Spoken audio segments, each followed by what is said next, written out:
Túlia. Meu boa tarde aí para todos e todas. Hoje é dia 15 de agosto de 2012, quarta-feira.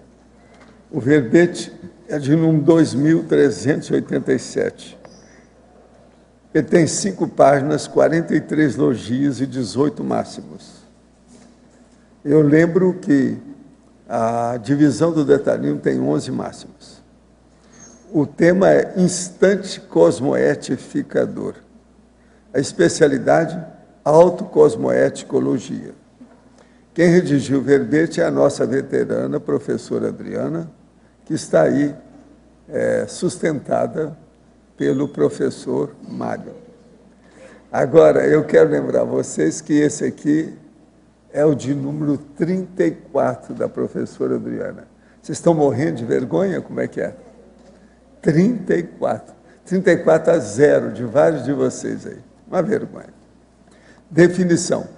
O instante cosmoetificador é a técnica da pausa instantânea para recolhimento íntimo, imperceptível ao observador, no qual a consciência uma mulher, diante de estímulo externo perturbador, refreia a resposta impulsiva, reatividade emocional e ou energética, reiterando rapidamente a ortodeliberação de manter a coerência com os próprios princípios e valores evolutivos no ato pessoal subsequente. A contrapensenidade calculada, o apreço pela pensenização correta, a sustentação ou retomada rápida da limpidez na autopensenidade, a autoblindagem pensênica, a conservação do autoequilíbrio holopensênico, a parada instantânea para pensar sobre o contexto presente, o momento de restabelecimento do autocontrole holossomático, a reafirmação das ortodecisões prévias, a antirreatividade emocional, a postura anti-impulsividade, a superação de instintividades subcerebrais, a contenção de possíveis reatividades energéticas negativas, a ausculta das energias conscienciais predominantes em consciência e ambientes, o autoencapsulamento energético quando necessário, o momento de disponibilização mental às inspirações amparadoras, o desafio da exteriorização incondicional de energias benfazejas. Agora aí, na argumentologia, nós temos o tópico dos benefícios com 16 decorrências possíveis da utilização da técnica do instante cosmoetificador. Agora, na remissiologia dos 15 verbetes, nós destacamos 5. Calculismo cosmoético, empenho proexolíneo, momento da circunspecção, momento evolutivo e opção pelo autodesassédio. Agora, a frase enfática. A frase enfática está perfeita, essa está exatinha, não tem por onde falar nada aqui. Viu, ó, excelentíssima senhora Rosa Nada? Olha a frase enfática. O instante cosmoetificador é eficiente recurso defensivo, desassediador e profilático. Supera as reações instintivas para a autopreservação, tornadas anacrônicas na maioria das vivências. Você investe na qualificação cosmoética da autoexpressão? Considera a técnica do instante cosmoetificador capaz de auxiliar nesta empreitada? A bibliografia específica, eu lembro, tem 3 fontes bibliográficas. Agora aqui a mega análise aí com João Paulo, são 20 itens. Ortoposicionamento, pausa, autocontrole, bom tom e autopacificação. Anti-irritação, ponderação, autoequilíbrio, antirreatividade, anti-impulsividade, imperturbabilidade, tacpensenidade, racionalidade, integridade, serenidade. Acalmia, autocosmoeticologia, autodiscernimentologia, holomaturologia e harmoniologia. Agora, o verbete do dicionário hoje é paratraforismologia. O argumento é autoparapercepciológico. Eu chamo a atenção aí para a conclusão que tem 20 categorias de conquistas parapsíquicas da consciência lúcida. São essas conquistas aquelas que nós temos falado muito aí ultimamente. Vale a pena a pessoa dar uma olhada dela. É dessa turma aqui que a gente vive falando aí, quase todo dia. Agora, questionamento aqui. A verbetógrafa. Como podemos otimizar nossa autoblindagem pensênica, que está na pensenologia, última linha? Poderia explicar mais sobre o autodesafio instantâneo, linha 4 da fatologia, e a eliminação de parentes patológicos na vida diuturna, linha 6? Se você quiser, eu repito tudo, porque ele me emendou tudo aqui. Pensenologia, última linha. Isso. Depois, fatologia, página 4. E depois, linha 4. E depois, linha 6. Tá, vamos lá. Vamos indo. Deu? Qualquer coisa, peço ajuda. Isso. Na questão da autoblindagem pensênica, é tudo isso que a gente colocou antes. Olha, na hora que você consegue... O que é o instante cosmoedificador? É justamente você entrar no controle da sua reação. Você vai parar para pensar, nem que seja rapidamente. Nessa hora você consegue sustentar o seu equilíbrio, ou então, se você por acaso levou um choque, deu uma queda no equilíbrio, buscar retornar esse equilíbrio, e tudo isso vai te ajudar a fazer uma blindagem pensênica. Vamos supor que você veja que tem alguma ideia assediadora, alguma coisa que está querendo ali infiltrar. Você vai fazer o estado vibracional, você vai buscar, não, isso não, eu não penso assim, isso não é assim que eu penso, e você vai tentar não se influenciar o contexto mais patológico que está acontecendo. Em relação à quarta linha, qual que foi a superação das atividades? A eliminação de parentes patológicos. A quarta é autodesassédio instantâneo. Exatamente isso que a gente falou antes, você pegou. Na hora que eu consigo fazer uma blindagem pensênica, é que eu estou fazendo meu autodesassédio instantâneo, quer dizer, ou melhor, o autodesassédio instantâneo é que vai permitir a blindagem, você não vai deixar que venha um xeno pensene. Então, agora, porque a eliminação de parentes patológicos na vida diuturna. Isso. Linha 6. Parentes patológicos é um verbete da enciclopédia do professor Valdo, que é justamente aquele parentes, aquele intervalo na sua vida, então você está na vida cotidiana, mantém assim a sua correção, o seu equilíbrio, a sua coerência. E aí acontece alguma coisa, você abre um parênteses, literalmente, e se permite aí fazer besteira, entrar em surto. Então, é justamente o que a gente vai ajudar a eliminar cada vez mais esses parênteses patológicos, para a gente conseguir manter a coerência. Eu indico você ler esse verbete, que é muito bom. Professora Adriana, por favor, em fatologia, na página 5, na sexta linha, poderia ampliar a eliminação de parentes patológicos na vida de outra pessoa. Sim, sim. E na sétima, oitava linhas, o discernimento quanto ao ato possível de desmontar a artimanha baratrosférica. E na segunda e terceira linha, de baixo para cima, a decisão de não admitir a carga emocional alheia depositada em si. Tá, então vamos. Qualquer coisa eu repito tudo. Todo mundo está fazendo pergunta longa hoje. Não, eles estão misturando tudo. Então vamos lá. Do parênteses patológico eu acabei de falar, então vale a pena você olhar o verbete, que é justamente aquele período, aquele episódio que pode ser de minutos ou de poucas horas, em que você larga a toalha, como dizem, né? Você roda a baiana e dá um surtinho básico e depois demora a retomar o seu equilíbrio. Então, evitar esse tipo de coisa. O segundo é o discernimento quanto ao ato passivo de desmontar a artimanha baratrosférica. que acontece? Quando você vai ver lá no benefícios, na página 8, tem uma série de situações que podem ocorrer na hora que você faz o estante cosmoetificador. Quer dizer, o que é o estante cosmoetificador? Ele vai evitar que você caia na anticosmoética, né? Então, ele vai cosmoetificar você e vai procurar cosmoetificar o ambiente, se for possível.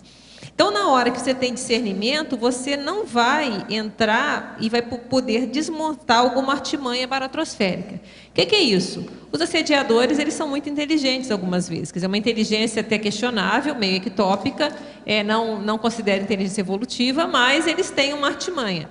E, às vezes, eles fazem todo um processo para você cair mesmo. Às vezes, provocação. Acabaram as Olimpíadas agora, então vocês devem ter visto, acontece muito isso, tem o jogo, aí fica um time provocando o outro, xingando o outro jogador para ver se ele perde a cabeça e faz alguma falta. Então são artimanhas realmente anticosmoéticas. E na hora que a pessoa ela tem esse discernimento, ela não entra na onda, então ela não vai aceitar a provocação. Ela vai falar correto, tentar falar correto, mas sem entrar nessa onda, nessa seara que o assediador às vezes está armando para você cair no processo. E, por último, tinha mais uma ainda, né? Ainda tem a decisão de não admitir a carga emocional alheia depositada em si. Pensa bem, se a pessoa vem para cima de você cheia de uma energia querendo te ofender com uma raiva danada, o que você vai fazer? Você vai deixar que isso entre em você? Não. Você vai fazer o EV, não vai entrar nessa onda, não vai entrar no jogo, não vai entrar na chantagem emocional que a outra pessoa pode estar fazendo. Em tecnologia, página 6, segunda linha, poderia explicar a técnica da indignação cosmoética? Assim, eu fiz questão de colocar isso aqui para não parecer, então, que você vai ficar só com cara de paisagem, não é isso. Existe um momento de você falar grosso, existe um momento de você se indignar. A pessoa está fazendo lá uma coisa errada, você vai falar, não, isso aí está errado. E às vezes você vai falar isso com firmeza, até porque é isso que a pessoa vai entender. Se a pessoa está gritando, às vezes vai até ter que gritar para ver se ela ouve. Mas você não está entrando nessa onda. Você está buscando não entrar nesse processo. Então, a indignação cosmoética, ela é fato. Às vezes você precisa para fazer um desassédio, sim. Então, é isso que a gente queria colocar. Em paradoxologia, página 7, segunda linha, poderia explicar o paradoxo da reação rude ao considerado injusto poder ser injustiça? Eu fiz a preocupação de colocar o considerado injusto, porque é até um processo bem questionável, né? A questão de justiça. O que é justo, afinal, né? A gente, às vezes, não tem uma ideia de todo o contexto que está acontecendo, a cosmoética é muito mais ampla. Mas, independente disso, se a pessoa vê alguma situação que ela considera que é injustiça, e ela tem uma reação em relação a isso rude, ela tem grandes chances de poder estar fazendo uma injustiça. Às vezes, até se a pessoa é culpada mesmo, ela pode até errar a dose, ela ir em excesso, ou então, aquela pessoa às vezes é inocente e a pessoa tem todo um processo mais patológico. Outra coisa que a gente deve lembrar nessa reação aqui é a questão da vingança, né? No momento que a pessoa ela acha que aconteceu alguma coisa injusta, ela vai lá e se vingar, isso aí ela já está virando o algoz, ela já trocou o jogo, é um paradoxo também, né? Um paradoxo da vingança. Então, ela que se achava vítima, ela se tornou agora o algoz. E pode até ser um algoz até bem pior do que quem fez antes. Gente, isso aqui, ó, amanhã, reinauguração de 3 laboratórios, auto-organização, TENEPS e retrocognições. É logo depois da tertúlia aqui, às 14h45. O local vai ser o laboratório das retrocognições. Então, são 3 que vão voltar a funcionar.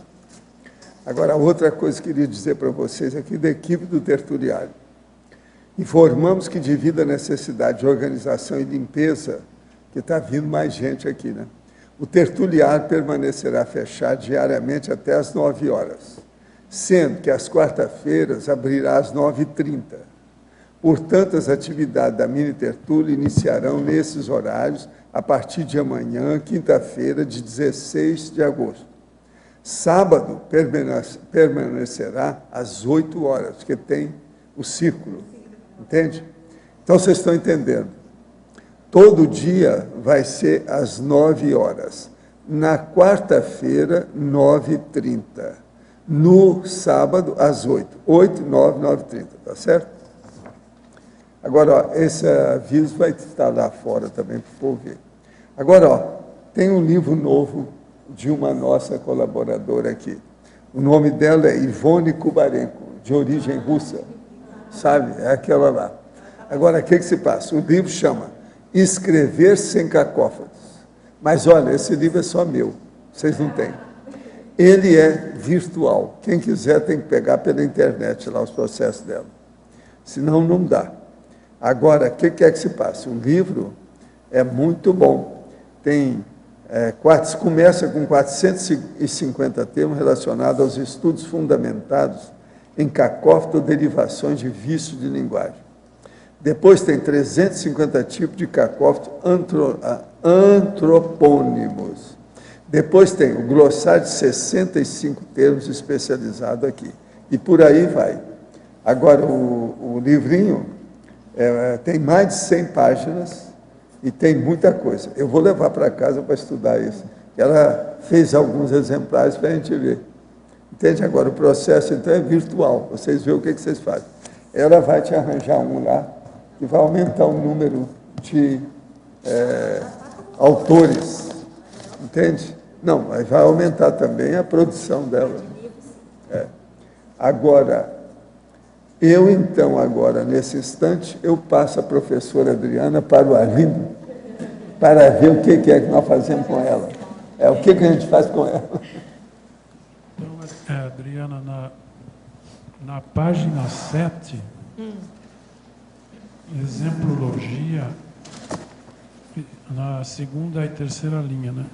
O instante como edificador crucial, cosmoedificador crucial. O vivenciado diante do acontecimento grave com fortes repercussões multidimensionais. Podia dar uma ampliada aí? Sim, porque a gente colocou como exemplo duas coisas. Uma coisa é o cotidiano. Então, acontece uma ofensa, assim, mesmo meio indireta, alguma situação, você bate o carro, uma situação mais do cotidiano que você vai precisar manter o controle. Agora, existem situações graves. Então, existem, por exemplo, um acidente que pegue muita gente, alguma catástrofe. Então, existem situações em que é crucial alguém manter a calma. Tem até aqueles relatos de acidente, geralmente é assim, né? Acontece alguma calamidade, aí tem aquelas poucas pessoas que às vezes elas não entram, elas conseguem manter a calma e seguram todo um processo ali através da liderança. Então, elas conseguem reter, porque todo mundo vai ficar com medo de uma situação dessa, todo mundo tem a tendência a começar a gritar e sair correndo ou chorar, né?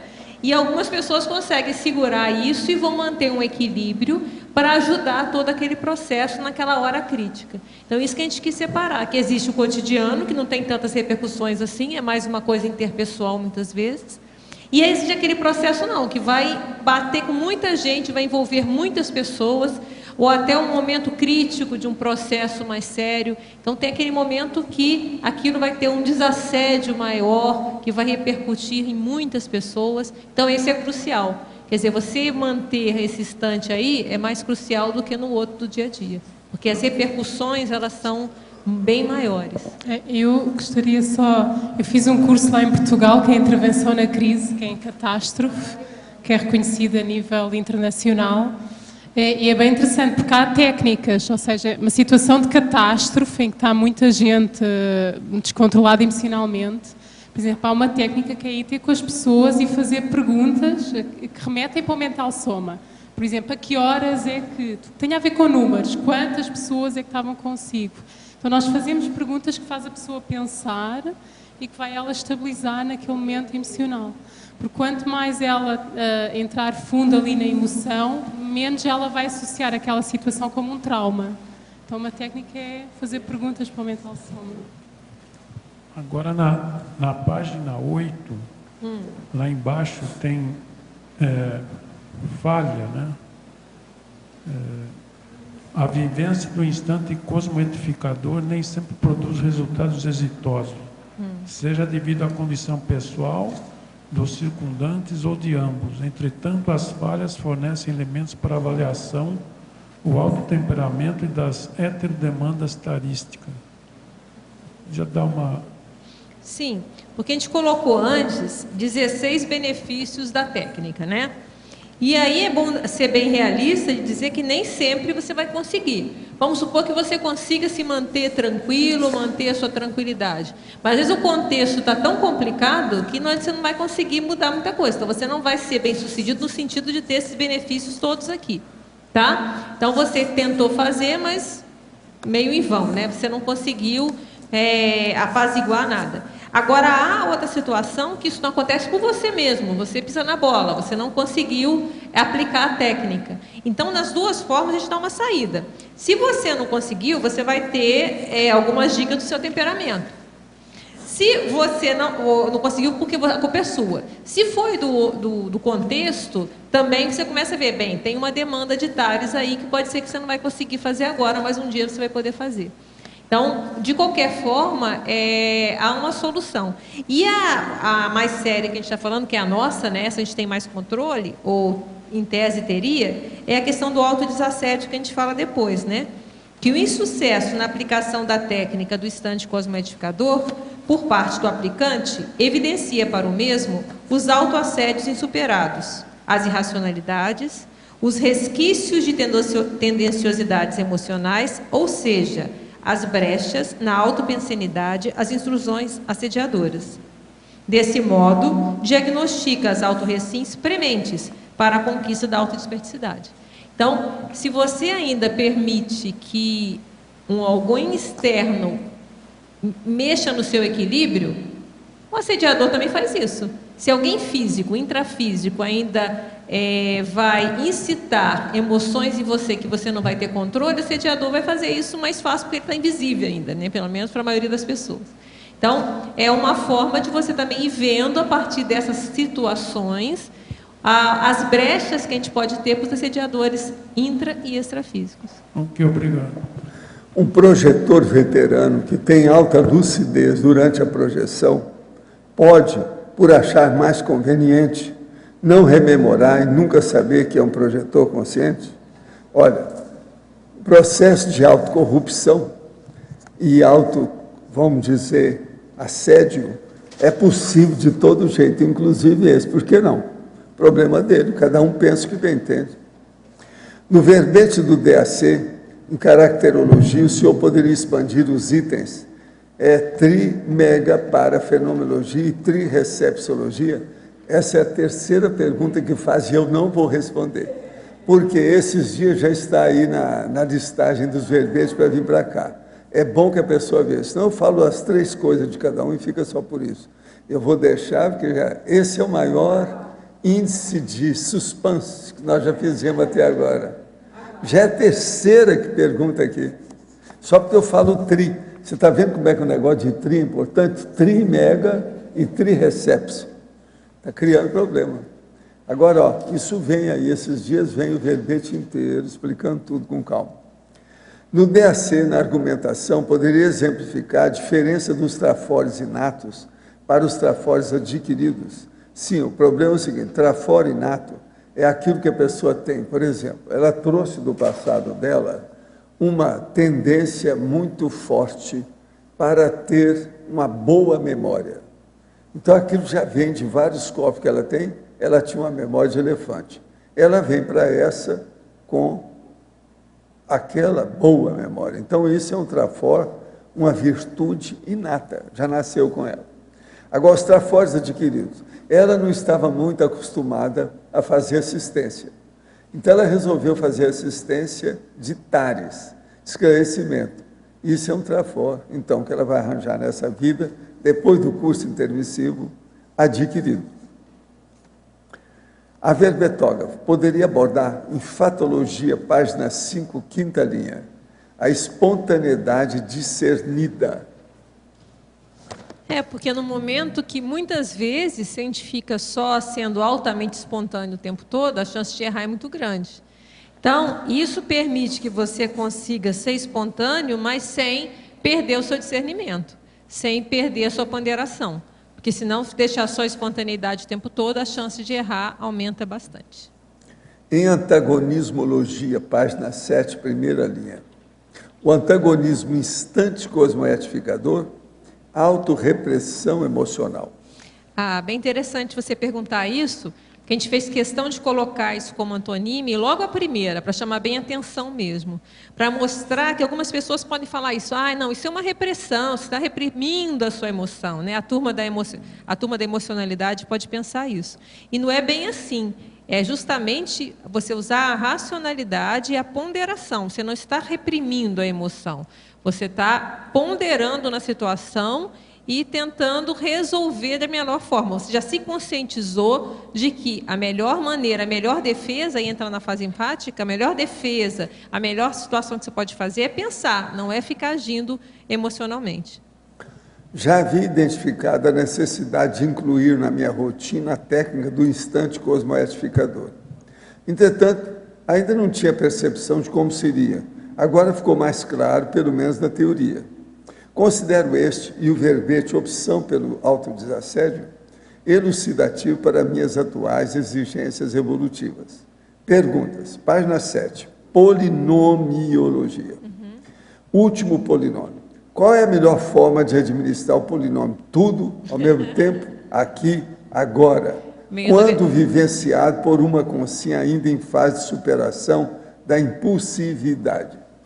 Olha, o tudo ao mesmo tempo aqui e agora, todos nós estamos tentando. Todo mundo aqui está buscando, né, pelo menos grande parte, a questão da taquirritmia. Então, é justamente tudo ao mesmo tempo aqui e agora. Agora, nós estamos ainda trabalhando para conseguir chegar nisso. Agora, a questão da impulsividade é porque a pessoa faz tudo isso, né, tudo ao mesmo tempo aqui e agora, mas muito emocional, sem ponderar. Então, se você é muito impulsiva, às vezes vale a pena você dar uma respirada antes. Tem aquelas técnicas, né, bobas, mas nem tanto, né? A técnica de respirar fundo, a técnica metafórica de morder a língua, a técnica de contar até 10. Às vezes, se você é impulsivo, isso pode funcionar. Arranje uma forma que você vai utilizar para evitar que você seja muito impulsiva. E aí você vai conseguir fazer cada vez mais, fazer as coisas rápido, mas com qualidade. Porque o impulsivo, às vezes, ele vai começando a fazer tudo rápido, mas vai perder a qualidade, a coisa não sai bem. Então, é melhor dar uma recuada, por exemplo, a minha postura é essa. Dá uma recuada, vai mais devagar, mas sem perder a qualidade. E, naturalmente, você vai devagar e sempre você vai dominando o processo e você vai indo mais rápido, correto. Página 09, bibliografia específica.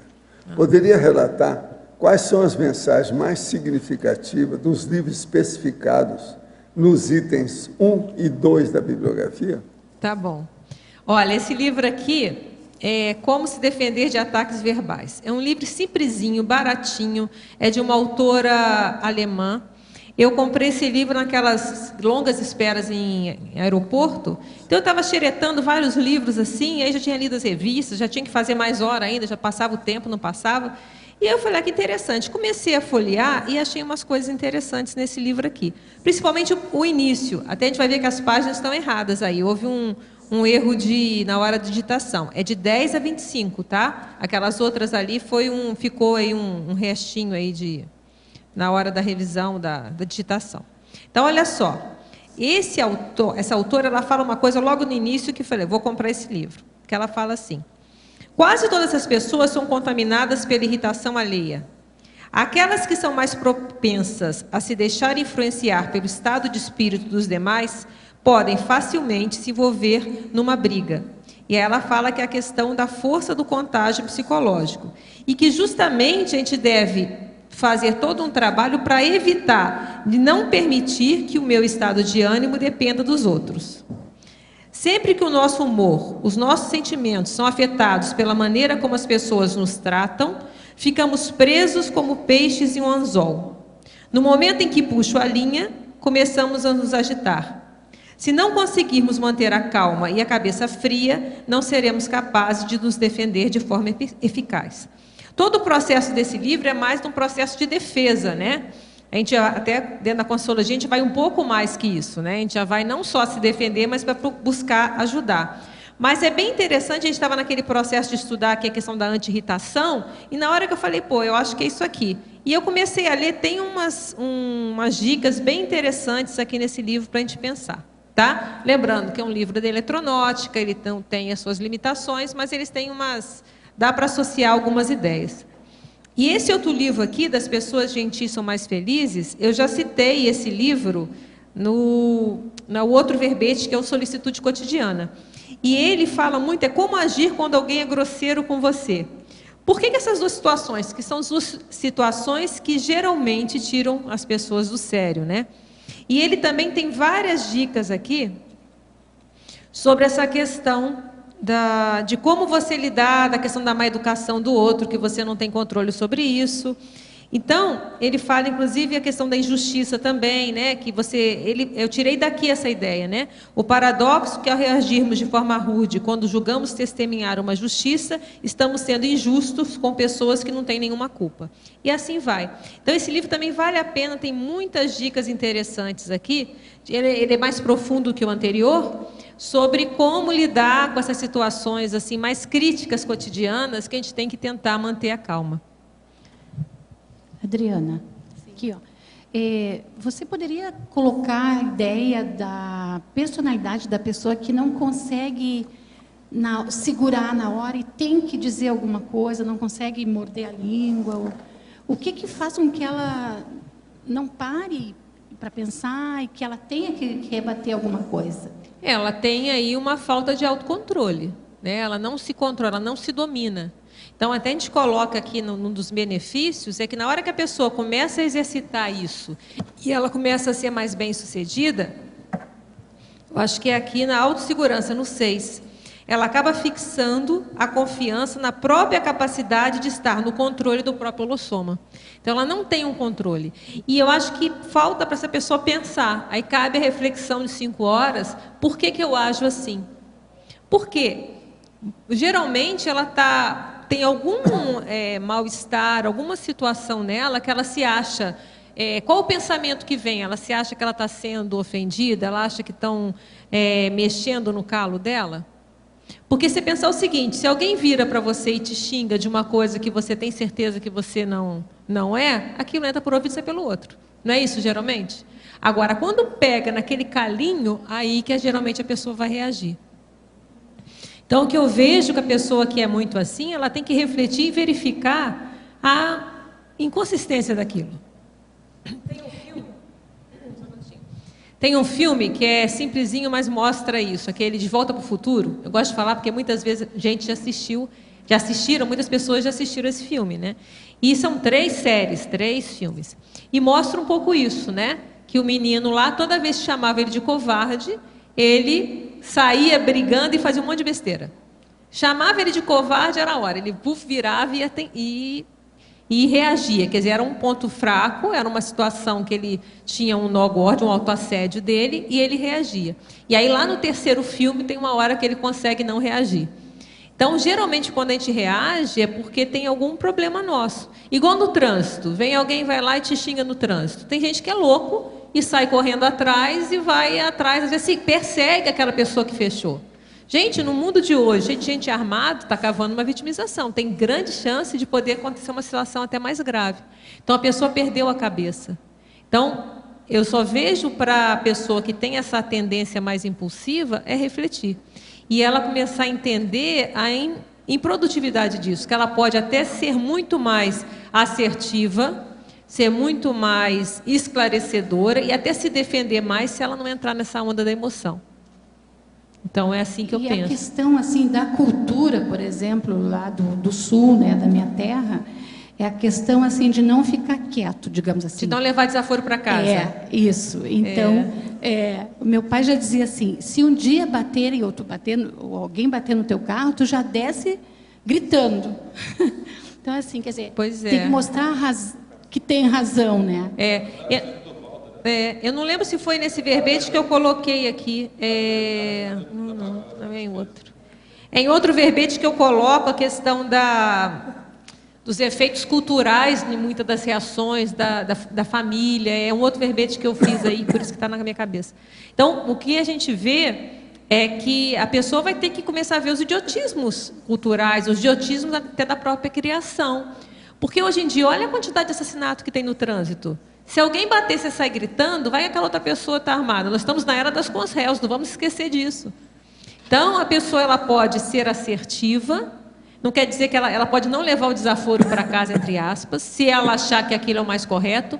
Então, ela vai ter o discernimento. Pode ser que tenha hora que ela pode fazer cara de paisagem, fazer desentendido, a pessoa ofende que você finge que não entendeu e passa batido.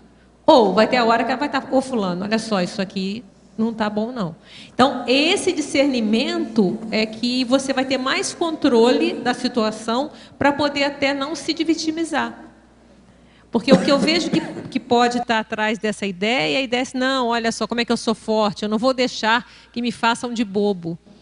Mas aí ela pode estar fazendo aquela isca, aquilo que a gente falou antes, né? A artimanha baratrosférica. Então, às vezes tem o assediador, põe a isca ali, você cai, e às vezes você cai em um processo, às vezes entra numa agressão até física, isso vai ter consequências até criminais. Então, quer dizer, entendeu? Você perde o controle. Então, acho que eu vejo que é todo um processo de ponderação, conscientização, para cortar essas boca-tortas, né? Essas reatividades, que é o estopim curto, né? Aumentar um pouquinho o estopim. É o pavio curto, né? Eu vejo assim. Agora, vamos ver aí na prática. Agora, eu vejo que quando a pessoa começa a fazer isso, começa a buscar trabalhar isso dentro dela, ela vai aumentando a confiança, ela vai vendo os resultados. E aí, aquilo que eu falei, às vezes ela não consegue. Está começando, aí foi lá, pisou na bola, né? Eita ferro. Então, onde foi? O que eu vejo de diferença nisso é que na hora que você se propõe a ver, dar nome, por isso eu acho importante, você dar nome a uma situação e ver, não, isso aqui tem um nome, isso aqui é uma técnica.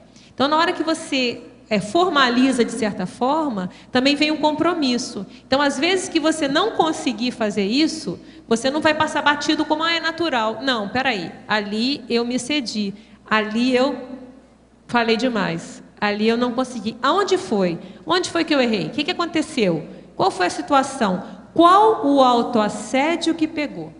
Então, pelo menos eu vejo isso comigo. Se fala alguma coisa que não tem nenhuma reverberação, pode falar, vai entrar por aqui, sair por aqui. Agora, se falou aquilo que, de repente, é uma coisa que ainda está mal parada, aquilo causa um desconforto e um incômodo. Então, é justamente ali que você vai trabalhar. É justamente ali que você vai fazer a reciclagem que está faltando ali para você começar a chegar na desperticidade. Oi, Adriana. Oi. Tudo bem? Tudo jóia. Parabéns pelo verbete, tá? Muito obrigada. bom. A minha pergunta, na página 6, em efeitologia, na 4ª linha, você comenta o bom humor enquanto efeito de árduo trabalho de elaboração intelectual, cosmoética e autocontrole holossomático. Você podia comentar o que... Sim, posso sim. É porque é muito comum as pessoas associarem ao bom humor ou ao mau humor como uma coisa, eu sou assim, né? Aí entra na síndrome de Gabriela, né? Eu sou mal-humorada mesmo, eu acordo sempre mal-humorada, é meu jeito.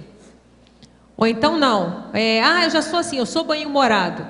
Então, mas não vê que tudo isso é uma opção, de certa forma. Então, isso que a gente está querendo trazer. Se a pessoa é mal-humorada, o que é o mau humor?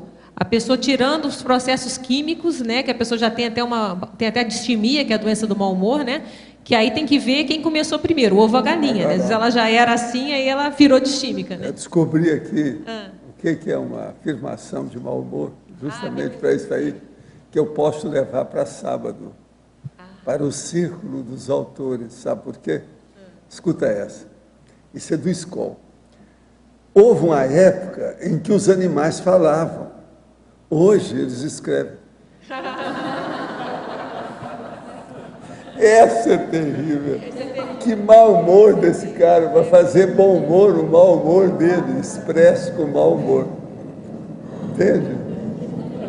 Houve uma época em que os animais falavam. 2 pontos. E hoje eles escrevem. Terrível, né? Isso é que é mau humor. E quer ofender, né? Ele está querendo ofender. Quer ofender, está danado da vida, né? Isso aí é que é. Agora, é muita gente que é pensador com mau humor. Tem Schopenhauer. Tem, Schopenhauer, tudo dele é negativo. O outro também, que era muito negativo, é o Nietzsche. O outro, que era pior ainda, que é um cara que era homossexual na Inglaterra, Oscar Wilde. Sim. Ele também tem muita coisa negativa. Entende? Tem até aquele Agora, livro... o pior da história é que isso fica. Isso deve estar trabalhando em cima deles. O cara vai lá, é consciente que está recebendo isso aí tudo. É igual aquele livro, O Melhor do Mau Humor. Esse aqui perdeu um monte de amigo para poder fazer essa piada, né? Está danado. Gente, presta atenção. Houve uma época em que os animais falavam, 2 pontos. Hoje, eles escrevem. É bravo, né? Agora, veja, que tem humor, tem, não há dúvida que tem, mas agora, veja, a intenção generalizou tudo, colocou até a mãe dele, que é a escritora. Né? Ele é filho de um animal, entende como é que é? Adriana, quer dizer, ele também é animal, porque ele está escrevendo. Entendeu como é que é? Então ele colocou tudo no mesmo balaio de saco, de gato. Mas quer aparecer, né? Ele quer fazer uma expressão, eles chamavam isso de espírito, uma frase de espírito. É isso aí, espirituosa. Nem lembro. Agora, é mau humor, não Mau vem humor. com essa que não é. Lá no fundo tem. É uma distimia, tem aí alguma coisa. É uma raiva do Gente, mundo, né? escrever isso para ficar sempre com o nome dele, presta atenção. Fazer uma piada dessa, ele fica perdendo amigo toda semana. Não é? Não é só naquela hora. Perco o amigo, mas não deixo de fazer a piada. Agora veja, ele fica fazendo a piada e perdendo amigo. E a gente vê que mau humor, o bom humor geralmente é o contrário, né? Porque o bom humor você tem que ter uma cosmovisão maior, você já tem Pois uma mas pacificação, veja, você leva a coisa tem mais humor, na tem tranquilidade, humor, mas entendeu? é Você não humor leva tão. destrutivo. Tem humor, mas é destrutivo. Entende? A gente tem que ter muito cuidado com as generalizações. É aquilo que eu vivo falando. Né? Adriana, na neosinapsologia você coloca as neosinapses da imperturbabilidade cosmoética. E eu achava que você não coloca no verbete, não? Mas relacionava muito com o burilamento temperamental. Burilamento temperamental. Sim. Né? Porque você coloca aqui na fatologia a construção de novas respostas cosmoéticas. Isso mesmo. Não é fácil. Você está mudando o seu comportamento.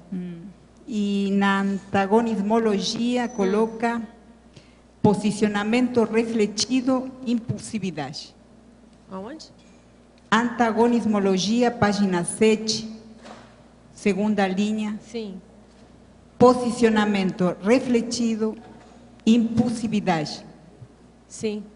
Então eu achava que é sério porque implica o trabalho do temperamento. Sim, mas está aqui o tempo todo. Mas o que a gente quer focar aqui não é a mudança do temperamento. A gente quer, isso vai acabar acarretando. Mas está o implícito. foco aqui é a técnica. Mas está É a técnica que você pode usar. Esse é o foco. para trabalho, né? Porque Exatamente. eu achava as neosinapses muito importantes para poder trabalho pessoal, requer trabalho pessoal. Adriana, Sim? Juderley aqui no A. Fala, gente. Muito bacana o verbete. Eu tenho algumas colocações, só contribuição, tá? Fala. E algumas questões depois também para o professor Valdo. Ali na colocologia, eu tenho uns colóquios muito bacanas, eu só senti falta daquela expressão bem popular, botar pilha, né? Acho que também ficaria bem bacana aí no verbete. Você usa uma expressão, uma frase muito bacana ali na inteligência, que chama bastante atenção, a tranquilidade necessária à integridade pensênica, né? O verbete ele remete muito isso da questão da acalmia para entrar no instante cosmodificador. Só que eu questiono você com relação ao item número 12 da, acho que é a taxologia, né? Benefícios, Omnis Super. O instante cosmodificador remete àquele instante subsequente, né? Aquele instante imediato. Só que ali no 12 você coloca assim, a decisão de aguardar o momento mais adequado. Sim. Esse momento mais adequado seria o que? Um segundo instante, um terceiro instante? Isso. Você poderia comentar um pouquinho a respeito? Sim, olha só. Por que todas essas outras aqui, você, na hora que você faz o instante cosmodificador, você está buscando uma solução para o ato subsequente, né? E o ato subsequente pode ser simplesmente você adiar um posicionamento. Deixar para o segundo ou terceiro ato. Às vezes você pode chegar à conclusão que, vamos supor, uma situação crítica, está todo mundo emocional, cheio de emoção ali. Não adianta você falar, ninguém vai ouvir. Então é melhor se manter, fazer uma omissão superavitária. Então isso que a gente queria colocar aqui, que é você pode decidir também não fazer nada. Ok. Tá? Tá. Os 2 livros que você colocou na bibliografia, os 2 primeiros, tá? Com devido respeito, professor.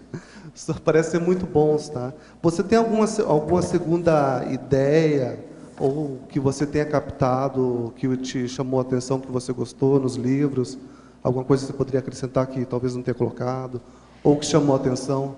Não, foi isso que eu já falei. São livros simples, não são livros elaborados, nenhum tratado, nada. São livros simples, mas que eles trazem umas ideias interessantes. Então, por isso que eu coloquei aqui, porque é simples, bem coloquial, um livro que você lê em no máximo 1 hora, mas que tem algumas dicas interessantes. Então, é mais ou menos isso aí, como a gente já falou no outro verbete também da solicitude.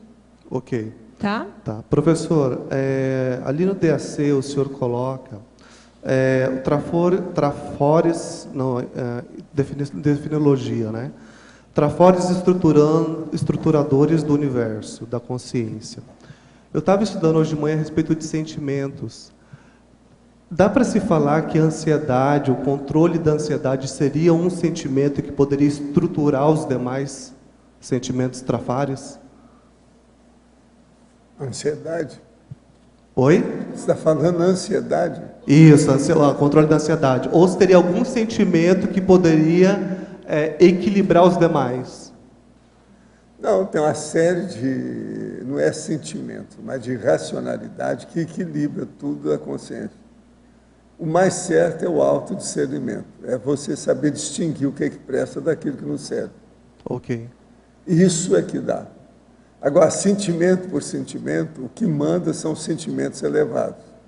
Então, por exemplo, a megafraternologia, ela supera o processo da emoção de bicho da pessoa. Então, por exemplo, uma pessoa que tem sentimentos elevados, ela começa a descartar as emoções de bicho, as emoções de aventura, tudo aquilo que é apenas uma ilusão animal. Então, ela começa a mudar. Dá para se dizer, então, num instante assim de raiva, de ódio, angústia, mágoa, se você fazer essas percepções correrem para a megafraternologia, seria uma profilaxia? Não, mas agora o problema é você pensar o discernimento. Você quer coisa mais burra do que uma pessoa que odeia os outros, que guarda um ressentimento, que tem mágoa, ojeriza, ira, ódio, vingança, ânsia de vingar? Isso tudo é loucura. Agora, você pega os livros, tem um monte de gente que é a favor, acha que a vingança é necessária, que não sei o quê. Tem. Por isso encontrei tem bastante guerra. coisa hoje de manhã. Está tudo errado. Encontrei bastante coisa hoje de manhã a respeito Veja, disso. falta de discernimento. Então, veja, os livros, a maior parte mesmo, na verdade, 90%, tudo é lixo mental. Você tem que saber escolher o que você vai ler. É muito lixo todo lado. A internet, então, é a boca do lixão do mundo. Ali tem de tudo. Hoje de manhã tem uma frase nos livros que eu peguei na pesquisa que o ideal seria você tirar um proveito da raiva. Pois então, veja, ele não quer perder a raiva. Ele quer tirar um proveito, ele quer continuar usando a raiva, aplicando para alguma coisa, para piorar mais a raiva dele. Veja só que burrice. Ele não distingue o que presta daquilo que não presta. Ele não tem autodiscernimento. Ok. Você entendeu? Entendi. O problema nosso é autodiscernimento. Eu tenho mais algumas questões, tá? Antes, por gentileza. Semana passada, parece que eu entrei assim, a sensação, acho que talvez fosse de Primener. Qual seria a melhor forma de tirar partido disso? É procurar conservar a condição da Primener. Primeiro, você tem que olhar por que aquilo apareceu. Não, isso identifiquei. Quais são os fatores que levaram você a ter uma primavera energética? Isso identifiquei. Então, acabou. Aí agora, como é que você pode fazer para repetir isso? Agora, se você está na Primeira, de que modo que eu faço para isso não parar? para que isso seja ininterrupto. Agora, interessante que eu tive uma alteração psicossomática e cognitiva junto. Eu tive um assentamento nesse campo aí. Pois é. Agora, ó, fuja dos processos emocionais de bicho. Ok. Olha o problema da ponderação reflexiva do mental soma. Ok. Tá. O senhor, voltando ali no DAC, na página 2, o senhor coloca mega sinal, que seria ou sinalética parapsíquica. Só que o senhor sempre tem comentado que, às vezes, os maiores fenômenos, não sei se é bem essa expressão, são os mais sutis. Não estaria um paradoxo aí o senhor colocar como mega sinal? Não. O mega sinal, eu quero dizer, aquele que é superior aos outros. Você tem uma opção de sinais, mas tem um que é superior a todos os outros. Então, por exemplo, dá para dar um exemplo? Aqui, ó, vamos supor que uma pessoa tem sinal. Ela tem sinal, por exemplo, assim no ouvido esquerdo, que dá uma vibração timpânica. Isso é muito comum em certas pessoas. Isso é um sinal comum. Não, esse é o meu. Agora, vamos supor que ela tem aquele banho de energia que mexe e dá a ela uma mega euforia instantânea. Esse pode ser um mega sinal que ela tem do amparador de função do serviço que ela está fazendo com a TENEPS, por exemplo. Esse seria um mega sinal. Então, ele é sutil, mas é mega perante os outros. Ele se destaca, ele é maior. Entendeu o que quer dizer? Ok, entendi. Uma última pergunta. Lá no DAC, o senhor coloca no 16, self para microchip. Sim. Por que colocar self na frente? Porque o quê? Por que colocar self na frente? Self que é da pessoa, né? Nós não temos um para microchip de muitas pessoas. Então eu quero dizer que é o auto para microchip. É o da pessoa, ela dá valor para isso. Por exemplo, vamos estudar o para microchip das pessoas, dos outros, é do outro. Isso é o hétero, é de alguém, é de outrem. Agora, o que eu estou chamando aqui é o self. A pessoa tem aquilo. Ela não está estudando dos outros, ela tem que estudar o dela. A responsabilidade é muito maior e é muito mais grave a condição. Está claro?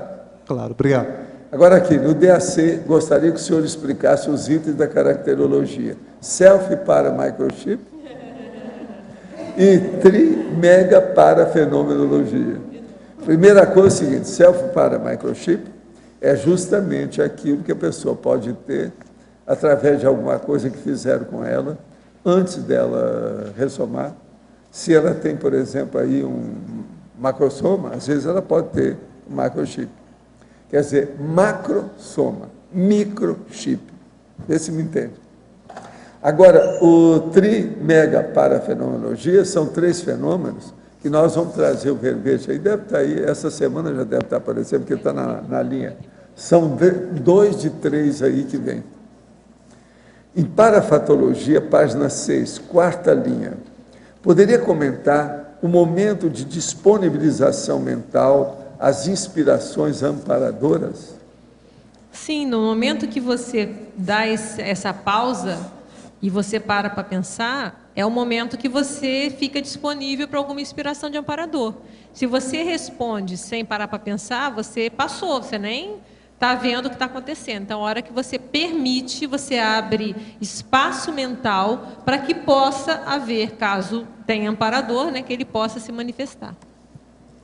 Gostaria de saber alguma dica ou orientação para melhorar da assistência de efeito físico. No caso, é minha mãe, que gostaria de complementar o tratamento ortopédico. Ela está acima do peso, com um popular bico de papagaio nos joelhos e esporão nos calcanhares. Bico de papagaio, geralmente, eles não falam que é no joelho, eles falam na coluna, né? Então, isso aqui está com muito bico. Na esterilização do ectoplasma, devo esterilizar direto no lugar a ser tratado? Dar passividade e amparador de função? O que poderia fazer para melhorar e qualificar essa assistência?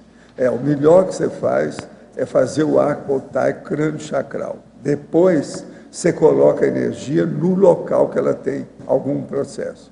E outra coisa, se você tem amparador de função que já tem muita empatia com você, é bom dar passividade ativa para ele. Vai ajudar sua mamãe. Leva isso a sério. Diariamente estou recuperando a lucidez durante o sono e tendo diversas experiências, o que não é normal. A única coisa que estou fazendo de diferente é trabalhar mais com as minhas energias e ler projeciologia sempre que possível. A minha maior dificuldade está em aproveitar a experiência, pois, sinceramente, não sei o que poderia fazer fora do corpo para aprofundar minha autopesquisa. Poderia me dar uma dica nesse aspecto? Olha, mas tem tanta coisa que a gente pode fazer fora do corpo. Você vem perguntar uma coisa dessa? Escuta, você tem um projeciologista, está falando que você está lendo. Então, você vai procurar lá os alvos mentais. Você vai entender isso tudo. Tem capítulo inteiro sobre o assunto. Alvos mentais, alvos conscienciais. Os alvos podem ser uma pessoa, que é mais fácil de você encontrar. Pode ser um local, pode ser uma ideia, pode ser uma consciência extrafísica, pode ser tudo isso. Agora, é bom você ler, né, o que é alvo, porque senão você começa a fazer aí evocação, o negócio vai te dar na cabeça.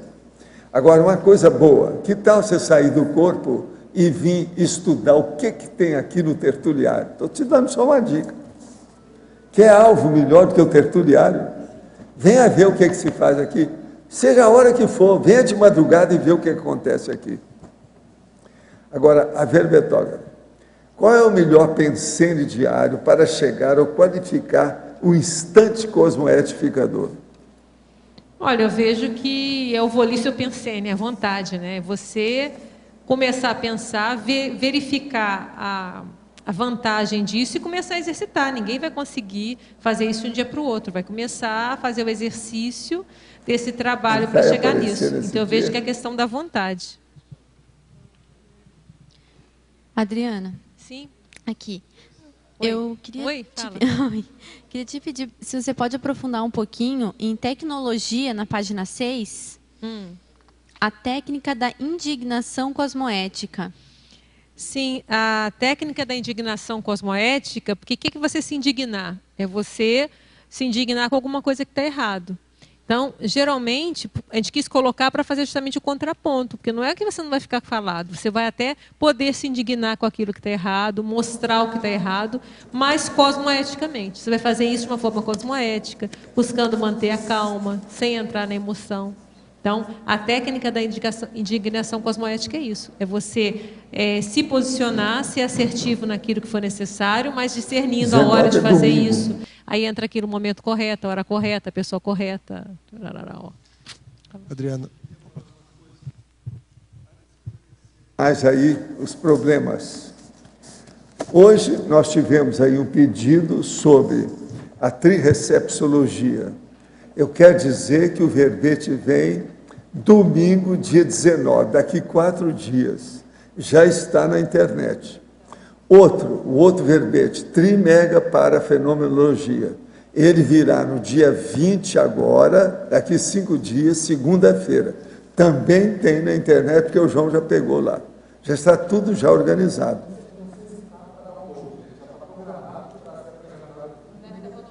De qualquer maneira, quem quiser ver isso com mais calma, é domingo e segunda que vem.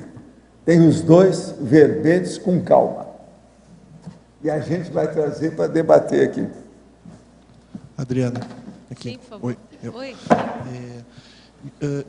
Em que momentos, assim, em que contexto que você começou a perceber, ter insights sobre esse processo do instante cosmoetificador, assim? Como que se deu o início disso? Como que você consolidou isso, assim? Não, eu já percebia que em alguns momentos eu conseguia fazer isso. E eu até chego a citar isso no verbete empenho proexolíneo. Né? Eu chego a falar alguma coisa, mas não tinha nome, entendeu? Assim, até eu falei o caso que meu computador caiu no chão já 2 vezes, né? Então, na hora que cai aquele laptop, parece que o mundo para, naquele momento você tem que respira, manter a calma e vai tentar resolver. Então, eu vi que eu já fazia isso em algumas, eu não sei dizer quando começou, por isso que eu falo que tem um processo de conscientização, de em alguns momentos eu já consegui segurar a onda e fazer. E aí, na hora que eu falei, não, isso aí tem um nome. Por isso que eu falei da importância. Na hora que você dá um nome e você vê que isso é uma técnica, e aí você formaliza para você. Então, você vai começar a ver não só as vezes que você consegue aplicar, como as vezes que você não consegue aplicar. Então, uma coisa que parecia, ficava solta, uma vez eu consigo, aqui eu não consigo, nesse contexto eu consigo, nesse outro eu não consigo. Você começa, não, peraí. Então, por que ali eu consigo e no outro eu não consigo?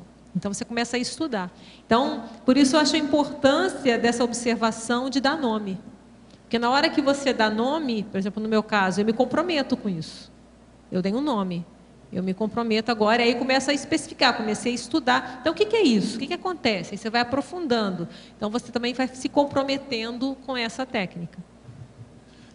O exemplo que você deu foi do notebook que caiu no chão, né? Que é uma coisa bem simples. Podemos dizer que logo no início, quando essa habilidade começa a se instalar, assim, não é tanto com pessoas, mais com objetos? Que não, com pessoas também. Com pessoas também. Pessoas também. Às vezes, em determinado contexto, você vê uma situação, a pessoa vem, às vezes, mais alterada, mais agressiva, e você segura e vai... Como é que eu posso fazer para ajudar agora? E aí, por que com uma pessoa eu consigo, com outra eu não consigo? Então, aí começa você a fazer estudo. Com algumas você consegue, com outras não. Então, como é que você... Aí vai o processo do estudo, de como que você vai fazer para aplicar isso. Então, eu vejo isso meio geral. Eu falei do computador porque é complicado, mas existem outros, que é difícil ficar falando de pessoas, né? Mas existem situações também que a gente vê que a gente tem que segurar a onda. Mas isso eu comecei a lembrar que desde criança eu fazia isso às vezes. Eu não entendia muito bem, mas eu fazia de boba, às vezes, desentendida. Eu fazia, às vezes, no colégio, fazia desentendida, e era a forma de eu fazer de não entrar na onda. Você ficava querendo provocar, às vezes eu fazia de boba e saía por lá, pelo lado. Então, são formas que você às vezes você já fazia, mas não tinha um nome, não era uma coisa assim esporádica, não é uma coisa mais para tentar fazer geral. E aí eu comecei a ver a importância disso para a desperticidade. É fundamental, na verdade, né? Porque, na verdade, você está se brindando para que você não vai ficar, qualquer coisinha que vem, vai conseguir tirar do sério. Que é isso? Não é por aí. Então, Adriana. O que te tira do sério? Já é uma boa pesquisa. Adriana. Oi. Jorge, na página 6. Sim. Se puder expandir um pouco aqui, na primeira linha, página 6, a decisão de não admitir a carga emocional alheia depositada em si. Sim, eu já tinha falado no contexto do processo da chantagem emocional, né? Então, às vezes a pessoa vem com uma chantagem emocional para cima de você e você não entrar na onda. Em tudo isso, né? E isso que eu tinha falado antes também, né? A pessoa vem com uma demanda e você saber a hora que você não vai reagir àquilo, se não for um processo positivo. Então, como que você vai lidar com isso? Era essa a ideia, sabe, Jorge? Então, deixa eu ver se eu entendi. É a decisão tua, no caso, de não aceitar a carga que o outro está jogando em você, é isso? Que se for, logicamente, se for patológica, né? Se for positiva, a gente aceita muito bem. Assiste. Tá, agradece, né? Inclusive. Estou falando no caso de uma negativa, né? Entendi. Né? Está querendo confirmar isso. E tem a ver com o livro que a gente falou um pouco antes, né? Que a pessoa chega a falar isso, ela não entendeu muito bem, mas ela fala em outras palavras, ela fala isso, né? Então, e se a gente deixar que o outro tem o controle de como a gente se sente, é como se a gente ficasse, segundo a autora, ela faz uma metáfora da questão da isca, né? Você está igual o peixe, na hora que ele puxa, você se debate. Espera aí, o outro que vai me dizer como é que eu vou me sentir, como é que eu faço isso? O que está acontecendo? Então, é esse tipo de controle que a gente quis colocar aqui. Então, mas eu digo assim, em termos de prática, no dia a dia, a gente encontra muito isso, né? Por exemplo, no comércio, na rua, em casa, na família, atende o telefone. No caso, o que você diz, por exemplo, num caso desse, quando acontece que você percebe, você tem aquele instante que você vê que a pessoa... ela está alterada e ela está querendo jogar para cima de você. Aí depende. Até nesses livros falam, né? Esse vermelhinho, ela fala isso. Como que às vezes você vai numa loja e você é maltratada, a pessoa é ríspida com você. Então você tem que ver o que você vai fazer. Você pode simplesmente falar muito obrigada e ir embora. Então vai depender, aí não tem fórmula.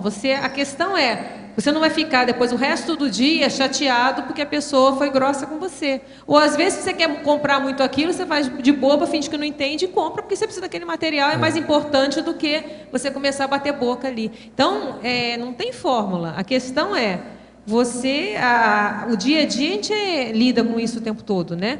Como que eu vou reagir a isso? Eu vou deixar que o mau humor daquela pessoa vire meu mau humor, então eu vou ficar o resto do dia perdido porque alguém me fechou no trânsito? E tem gente assim, né? Fica o dia se lamuriando porque de manhã passou alguém que fechou no trânsito. Ou então porque eu cheguei e aí o chefe me falou ríspido. Então eu vou ficar o resto do dia me martirizando por isso. Então são situações simples, mas que a gente tem que pensar. E essa autora, ela fala isso, ela chega a comentar isso. E até no final ela faz até que é um processo assim... para a gente pensar, né? Que no final ela fala que ela tinha acabado o livro, ela foi num processo lá, e a pessoa foi grossa com ela não conseguiu responder como ela devia. Fala, como eu escrevo um livro, eu não consegui ainda. Então, quer dizer, tem que ver o que vale a pena. Eu acho que aí o mais importante em tudo é a gente manter a coerência. E vem a definição de novo, olha. A gente não fazer nada que vai ferir aquilo, a nossa coerência. Então, se a gente tem uma série de princípios, às vezes o melhor, com autodiscernimento, é fazer cara de paisagem, fazer cara de tá tudo certo. Ou vai ter a hora que você vai ter que esclarecer e fazer o esclarecimento. Então, é esse exercício que a gente tem que se treinar. E o instante cosmoedificador, ele vai permitir por quê? Porque a gente vai buscar não ficar agindo automaticamente e reagindo automaticamente. A gente vai procurar pensar antes de agir. E pensando antes de agir, a gente tem mais chance de acertar. Porque isso aí é muito comum também no comércio. Eu estou falando que eu tenho um exemplo que não aconteceu comigo, mas foi com um gerente do Banco Itaúla da minha cidade, que lembra muito esse caso. Uma pessoa chegou alterada no banco, reclamando que não tinham pagado um cheque dele. Ele tinha dinheiro na conta, por algum erro lá do processamento, não pagaram o cheque dele. E ele, alterado, bateu boca com o caixa, e o caixa falando para ele, tenha calma, meu senhor, tenha calma. Aquilo piorava a situação, porque parecia que aquela pessoa não estava sensível ao problema dele. Aí chamaram o gerente de novo, mas o que está acontecendo? Tenha calma. Aí o cara se alterava mais ainda. Até que alguém, naquele momento, ele, vamos dizer, se é que a gente pode falar, que ele simulou, mas ele entrou no rapport com a pessoa, demonstrando que não, mas não pode acontecer isso e tal, vamos resolver. Aí a pessoa começou a se acalmar. Porque ela aí percebeu que alguém realmente estava entendendo a situação dele. Eu digo porque tem pessoa que pensa que a melhor atitude é acalmar o outro. E às vezes não. E às vezes piora a situação. O que a pessoa quer é atitude, né? Que é uma proatividade, quer que alguém resolva o problema dele. E o outro fica, não, tenha calma, tenha calma, tenha calma. Tenha calma como? Não é com você? Entendeu? Então esse instante cosmoetificador teu aí é muito esclarecedor por causa disso. Às vezes a pessoa precisa pensar realmente no que está acontecendo. É ela se acalmar primeiro. Então, quem tiver aquela coisa do aeroporto lá, né, do avião, né, que você põe a máscara em você primeiro, né, e depois você põe no outro. Então, você se acalma primeiro, que aí você tem mais chance de pensar direito, tem mais chance de ter inspiração de amparador, até para não ter fórmula, e ver a melhor forma de funcionar naquele momento. Você está falando do aeroporto, eu lembrei até daquela época que os aviões estavam todos parados e que os atendentes pediam calma para o pessoal e o pessoal todo atrasado. Aí teve casos de gente que pulou o balcão para bater no atendente, porque ele pedia calma, e o cara, como calma? Eu tenho uma reunião lá, eu tenho um negócio para atender, você está me pedindo calma. Então, essa questão do instante, a pessoa precisa refletir o que é o melhor naquela hora, né? O que ela vai tentar fazer ali, porque tem situações críticas mesmo e não vai ter fórmula. E até a gente coloca, às vezes, por mais que a pessoa fique calma, ela não vai conseguir fazer nada. Um exemplo desse que você está falando, um caos desse, provavelmente ela pode tentar manter a calma e às vezes ela não vai conseguir muito resolver nada, mas pelo menos ela vai se manter desassediada, já é meio caminho andado. Até para ela poder tentar ter alguma ideia. Eu estou falando pelo seguinte, que de repente dá a entender que é uma forma generalizada, porque a pessoa fique calma e fique tudo calmo. E às vezes a melhor saída não é a calma nem ficar calmo, é agir, né? Agir com inteligência, discernimento, mas agir para resolver aquela situação. Obrigado. Jorge, alguns estudos também mostram que dizer calma, tenha calma, piora a situação. Então, não é boa ideia. Você está assediando, acabou, é a pessoa assedia mesmo. Então, às vezes o melhor é fazer perguntas, para fazer a pessoa pensar, fazer pergunta que leva para a cognição. Então, calma é pior. Adriana, já agora, pegando aqui, é assim, este verbete veio assim perfeito para mim hoje. Ele, se fosse ontem, vinha cedo demais. Se fosse amanhã, vinha tarde demais. E é bem interessante, porque estou a passar por uma situação que eu pude passar por estas 3 fases aqui, que é, Foi ontem à tarde, eu recebi um e-mail assim, super alterado lá de Portugal, de uma suposta amiga, não é? Temos que pôr o suposta, não é?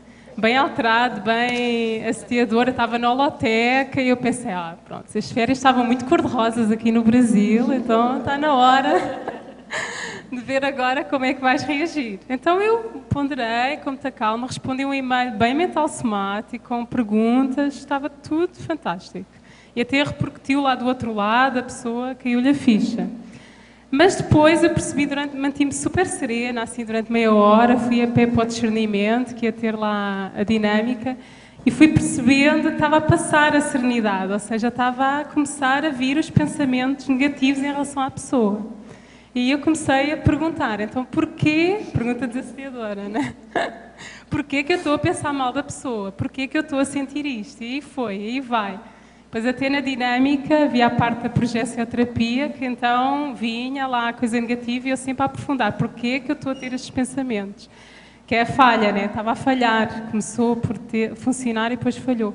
E depois a reciclagem é bem tramado, porque aí fui lá bem fundo e descobri um trafar, que já eu tinha identificado há um tempo, que eu tinha tapado, não é? Que não tinha encontrado forma de resolver e agora veio aqui ao de cima. Então, não é fácil, não é? Não é fácil. Isto é sempre um contínuo, não é? Agora, gostava de perguntar para ti aqui na página 6, na Principiologia, na segunda e terceira linha, o princípio do supremo poder da autovolição. Bem, isso aqui é a base de tudo que a gente está falando, né? Esse princípio é um princípio que já existe na enciclopédia, que é o princípio do poder maior da volição, aquilo que já é colocado na Consciologia, que o maior poder da consciência é a vontade. Então, a vontade pode tudo. Então, por que a gente pode falar esse conceito aqui? É porque a gente está partindo do pressuposto de que a vontade da pessoa, se ela quiser, ela pode fazer as mudanças necessárias. Agora, que não é fácil, não é. É um processo, mas é a vontade que está por cima. Quer dizer, com a vontade dela, ela tem... Quem manda no holossoma dela é ela. Então, com isso, ela tem chance de poder descondicionar de uma série de processos antigos, de vícios, para ela colocar uma praxe mais cosmoética, mais correta. Professor Valdo, sim. No DAC, ali na conclusão, caracterologia, estão elencados 20 categorias de conquistas parapsíquicas, né? Eu queria entender por que o item 5 Invexis está nessa como conquista. Por que Invexis está como uma conquista parapsíquica? Porque não é todo mundo que aguenta, né, Invexis, né? Você está vendo, mesmo entre os inversores tem muito problema. Porque você está invertendo a vida. Todo mundo, por exemplo, que sempre existiu antes da Invex, quando era bom e queria fazer assistência, eles esperavam a aposentadoria. Então o cara, na hora que viu que não dá para levar, a hora que ele morrer, não dá para levar o que ele tem, ele começava a dar algumas coisas dele. É assim que era assistência. Isso depois da aposentadoria. Por que ele dava? Ele não estava fazendo assistência coisa nenhuma. Ele estava distribuindo aquilo para ficar bem com ele ali perante os outros, porque ele não podia carregar. O que ele desejaria era carregar tudo da vida dele. Como ele não podia, ele começava a dar alguma coisa. Isso é o aposentado. Agora a Invex vem e refaz isso tudo e liquida com o assunto. Você começa a fazer assistência na adolescência. Como é que fica? Muda tudo. Então não é qualquer um que faz isso, nem a nova geração, e os antigos nunca tinham visto isso. Raramente você encontrar alguém que tinha alguma ideia nesse sentido. Agora, o que se faz isso? Qual é o resultado positivo disso? Uma pessoa jovem, ela começa já a ter tendência de fazer assistência, e se é da adolescência, ela já faz isso, você pensa bem quando ela chegar com 60, 70 anos. Ela vai fazer muito mais. Agora, outra coisa, a Invex já é uma técnica já usada por evoluciólogos e serenões há muito tempo na Terra, mas só entre eles. Agora, deram exemplo para muita gente, mas nem sempre pegou, né? Agora não, eu trouxe o negócio para abrir o jogo por causa da conscienciologia, que nós estamos abrindo o jogo. Então, é uma técnica séria, sociológica, de comunicabilidade e convivialidade. Não é qualquer um que tem gabarito, testosterona para enfrentar a INVEX. E outra coisa, foi por isso que quando eu trouxe a INVEX, você há de ver as brigas com os reciclantes. Tinha gente que falava abertamente contra os inversores. Por quê? Cotoveloma. Estavam melindrados, chateados. Você está entendendo? Isso tudo é mágoa, porque não conseguiu aquilo que o outro conseguiu. Então, como é que faz? Chega lá o cara, fumava já, não sei desde quando. Depois se casou, depois desfez o casamento, arranjou o divórcio. E aí chega um rapaz lá e começa a fazer INVEX. E começa a trabalhar junto com a gente, dentro da Conscienciologia, dos departamentos, das ICs. Aquilo criava um problema danado no início. Muitas vezes eu tive que entrar para segurar a barra do povo. Você veja, então, isso é conquista ou não é, INVEX? Não, é exato, mas assim, mas a minha dúvida é assim, porque a INVEX ela é aplicada no intrafísico, né? No intrafísico, mas ela é parapsíquica. Se a pessoa não pensar, ela não chega lá. O problema é parapsíquica, totalmente interdimensional. Você deu uma banana para o problema humano. Você não espera aposentadoria para ajudar os outros. Você começa mais cedo. Agora, mesmo entre os inversores até o momento, com as novas gerações, o negócio ainda não está muito pacífico, não.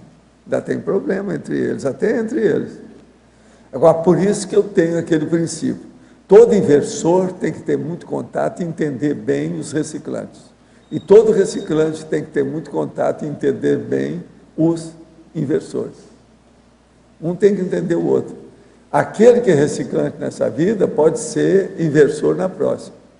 Agora, outra coisa pior ainda, que é esse princípio pior. Esse negócio de ser inversor, isso aí é bobagem, em tese. Por quê? É um estereótipo, é uma rotulagem, é um rótulo, é apenas uma aparência.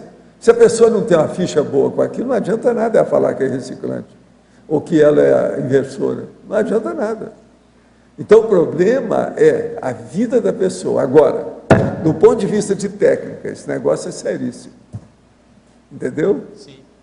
E uma pergunta, e por que o estado vibracional não entrou também nessa categoria? O estado vibracional é arroz com feijão, né? Eu estou colocando aquilo que chama um pouco mais atenção. E eu não queria colocar mais de 20 para chamar atenção aqui. Mas, olha, tem a ectoplastia, que é muito pior do que o estado vibracional. Ectoplastia. Pois é, pega a euforização também, olha. Tem tudo aí. Colocar mais é apertar mais você. Adriana, aqui Rosa, no B. Na página 7, eu queria perguntar a você se algum momento em sua vida você passou por na exemplologia, no final. Esse instante cosmoedificador cotidiano. Tem alguma vivência, alguma casuística para passar para a gente? O cotidiano é o tempo todo, né? Mas, assim, ininterruptamente. Não, como assim? Por um tempo bem maior. Não, olha todos os dias. Olha só, o instante cosmoedificador acontece alguma situação perturbadora, lembra na definição, que tende a causar um perturbo em você, e você vai buscar manter a calma.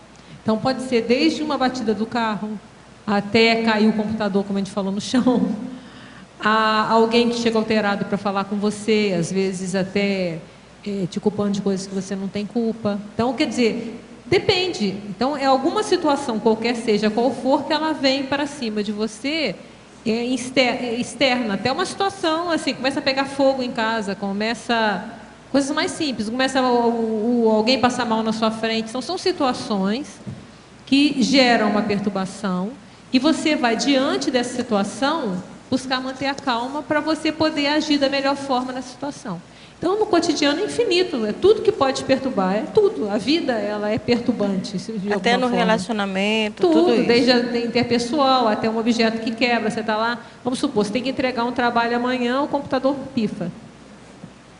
Como é que você vai lidar com isso?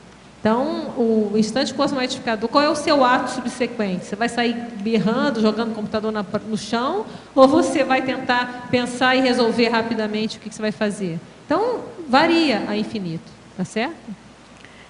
E esse cotidiano pode te dar um upgrade para você saber até lidar com o crucial, né? É o que eu falo lá no Empenho Proexolíneo. Então, justamente essas pequenas situações que vão te gabaritando para, no momento extremo, você conseguir manter a calma. Então, vou te tornar mais ou menos a pergunta. Você sabendo na sua vivência, nas relações, trabalhar com esse cotidiano, você vai exercitar a prática de lidar até com um mega assediador, talvez futuramente a nível crucial, né? Sim, é o que a gente está pensando aqui, a questão da desperticidade é isso, é você não se abalar. E provavelmente vai aumentando os desafios, né? Então, se você já começando a ver, se você ainda se abala quando quebra a unha, é danado, né? Quer dizer, como é que você vai ter uma calma na hora que vem uma situação mais grave? Se numa quebra de unha você já perde a estribeira, por exemplo. Então, vale a pena ler o Parênteses Patológico, esse verbete que eu falei, do professor, que ele é muito bom nisso. Ele mostra bem essa condição. Tem outro verbete muito bom também, é o Cabeça Fria, também da enciclopédia, também do professor Valdo. Tá bom, uma coisa muito boa nisso, é uma expressão que eu já escrevi, que é o seguinte: nós devemos ser modestos, não devemos ser pedantes. Para mim, todo pedante é quadrupedante.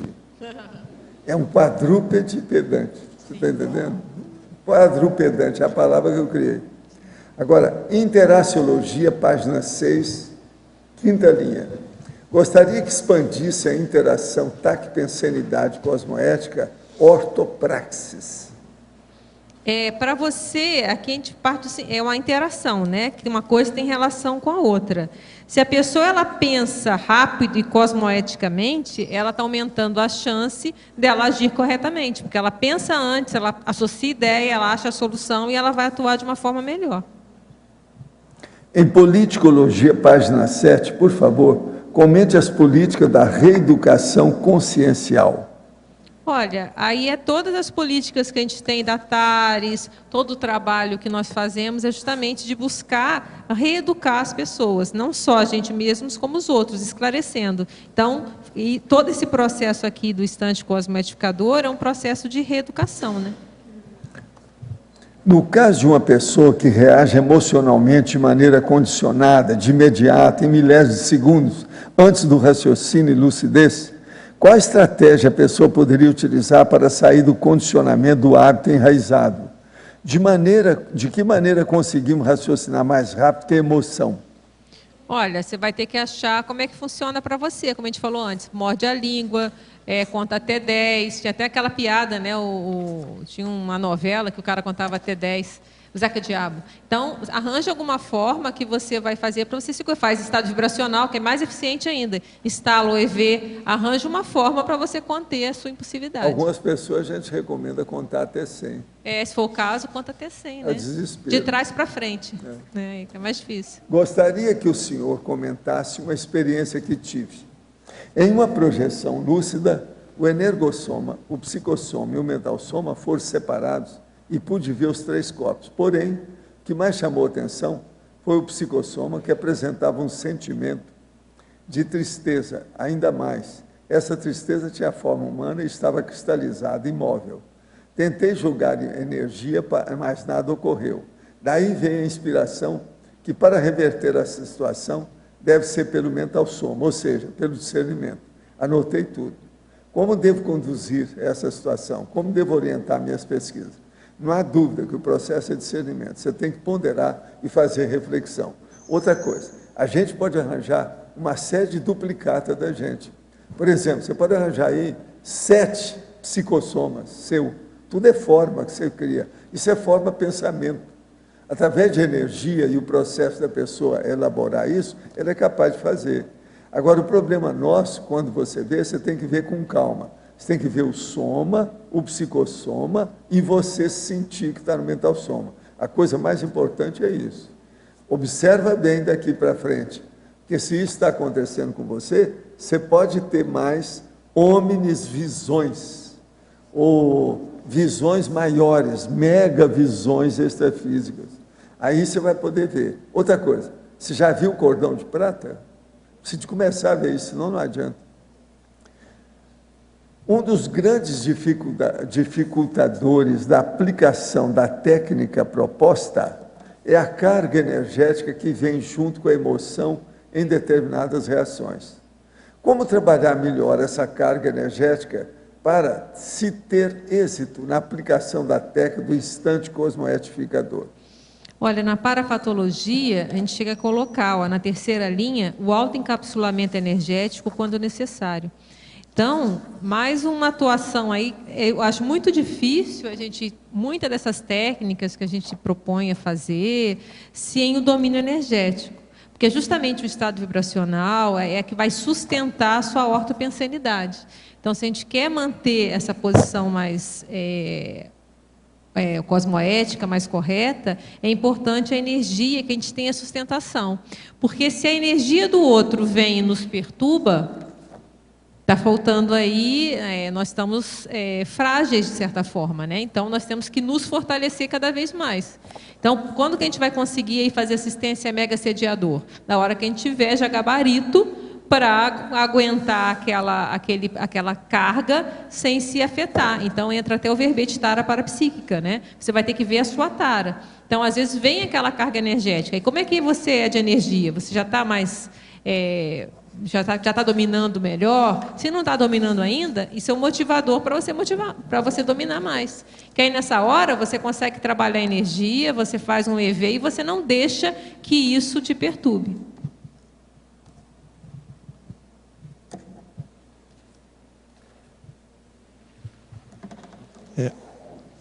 A página 7,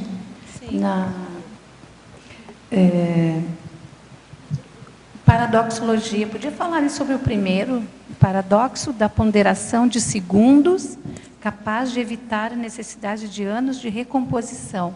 Sim, isso aqui é bem aquilo, né? Senão aquele pequeno surtinho que a gente faz, né?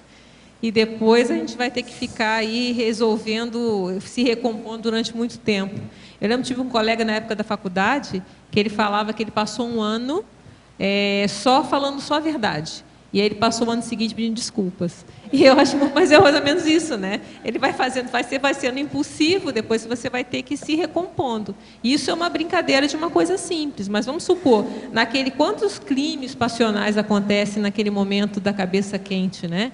E depois a pessoa vai ficar anos ali para resolver aquela situação. Vai ter até consequências jurídicas e até consequências, às vezes, grupocármicas aí, uma dívida bem longa. Então, a cabeça quente, ela traz consequências. A gente podemos correr risco de fazer atos que nós vamos pagar caro e durante muito tempo por isso. Isso, assim, eu me dou conta, quando a gente tem filhos pequenos, como eles tentam manipular, sim, quando querem fazer alguma coisa e querem a resposta. Eu tinha essa tendência de, às vezes, responder na hora. E depois eu ia ver o circo pegar fogo, né? Aí eu ficava achando que a coisa não estava bem feita. Aí eu pensei, não é por aí. Vamos ponderar, vamos... Então eu mudei a minha atitude. Eu começava a pensar, eu vou pensar. Então eu começava a dizer, eu vou pensar. Né? Quando pedir alguma coisa, ou para sair, essas coisas assim de criança, ou jovem, ou adolescente, né? Uhum. Eu vou pensar. Aí virou uma cobrança, dizendo assim, está sempre pensando, quer sempre pensar, né? Não, é quase um elogio, né? Você está sempre pensando. Mas aí eu comecei a ver que eu comecei a errar menos, né? Quando eu ia pensar, refletir sobre aquele pedido, né? Como que eu deveria realmente agir, porque depois as consequências vinham, eram grandes, né? Isso funciona muito nos pré-adolescente, adolescente, em relação aos pais, né? Quando querem as coisas. Né? Pega na hora ali para ver se resolve rápido, né? Isso aí. Sim. O que o senhor coloca aqui na bioinformatologia, adentro, na página 2, quanto a conceitos recepcionistas. Agora sim. Sim, de somatologia, sim, página 2. O que coloca consciência recepcionista. Não tem a ver com a trirrecepciologia? Tem com o quê? Trirrecepciologia, não tem a ver? Não, cerveja, espera, trirrecepciologia vem no domingo. Não adianta. Espera lá. Agora, eu já vi que esse negócio é didático. Eu vou fazer isso agora para deixar a expectativa desse povo. Então, o problema da técnica de suspense vai ser bom. Para mexer com esse povo, para acabar com a ansiedade da turma. Pode ajudar. É uma saída.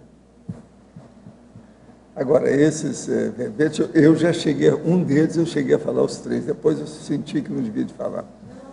É melhor ficar quieto para esperar. Que aí tem 3, né? Já tem um número, a pessoa fica querendo, encasquetada, para saber o que é. Né? Sábado e domingo, nós vamos ter trabalho aí. Domingo e segunda, domingo e segunda, então. Voltando ao tema da dessomatologia, o que o senhor coloca aqui da recepção das consciências ex-assistidas, fala de acolhimento puro, né? Agora, aqui eu falo das consciências recepcionistas. Agora, o João Paulo estava falando para eu colocar aqui o comitê de para-recepção. O comitê de para-recepção. E outra coisa, colocar aqui também um mega pensene, PROEX é trabalho. PROEX é trabalho. Né? Então, a gente pode pôr aí para enriquecer o processo. Isso é coisa do João Paulo.